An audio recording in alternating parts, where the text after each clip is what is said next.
David Griffith, mastermind of the House of Griffith, my official website and online home to my art and my history. It's where I originally posted the update that served as the outline for this video all about my novel. I'll leave the link to my website in the description below.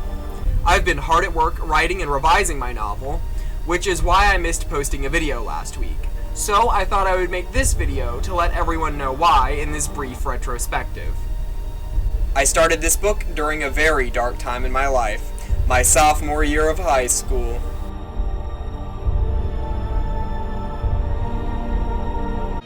All I had previously written was poetry, which I had started when I was in 7th grade, so needless to say, most of it was pretty terrible. I also drew comic books when I was younger, but that's a different story. This project started out as something very different, more of an expression of myself, a narrative poem. It was fittingly enough the beginning, entitled The Prelude. I was given the opportunity to recite this poem at my high school talent show, which was pretty awesome. When I was reciting it, it's like I was living my own greatest masterpiece. That was what led me to find the power of words and art. The poem was from the point of view of Reese, the supporting male character who looked like Jason, the other supporting male character. Sadly, the poem had to be cut. But hey, that's editing, right?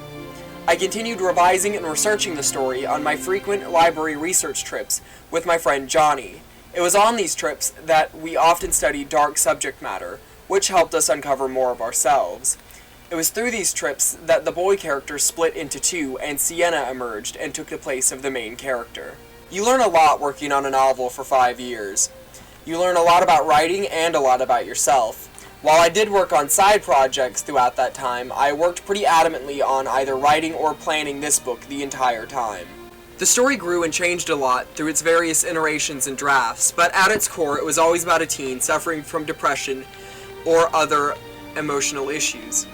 And through the dark times of my life, I continued writing and I continued making my art, and it was through this that I began thinking of my depression as a resource. That's when it occurred to me how little of it that I actually felt, and when I did feel it, I immediately tried to release it or expel it onto the page or onto a canvas. That's when I realized that I had found my own happiness through my art, and that's what the book was about. Write like you can bleed all your sorrow out with your pen, because you can. Paint the dreamscapes that beckon you into imagination, release what hurts you and capture what inspires you, because you can make daydreams real if you want them bad enough. A lot of the poetry I had been working on appears in the novel, and in the story, Sienna writes poetry to deal with a lot of what she feels. The story follows her as she begins her sophomore year of high school. She lost her best friend over the summer, which was the catalyst to her emotional downward spiral. Discontent in her loneliness, she befriends a group of ragtag misfits. Reese, the protective, down-to-earth athlete with anger issues. Jason, the mysterious artist who frequents the cemetery. And Raven, the goth girl who fits with the in crowd, but not without her fair share of secrets. Throughout all this, Sienna begins to rediscover herself. But can she keep her newfound friends together, or will she fall to the shadows of judgment and let darkness become her?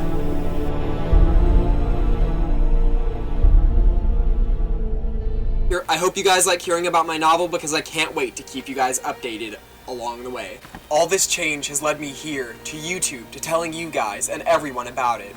I've been hard at work writing and revising this novel for a while now, working with freelance editors and cover artists to bring it all together, but it's been evolving every step of the way, and I can't wait for everyone to read the story that's been in my head and in my heart for all these years. It's closing in around me, plunging me back into a familiar darkness. A place painted in shadows, scattered with ashes, and adorned with razor blades and butterfly wings. It's a place that feels like home.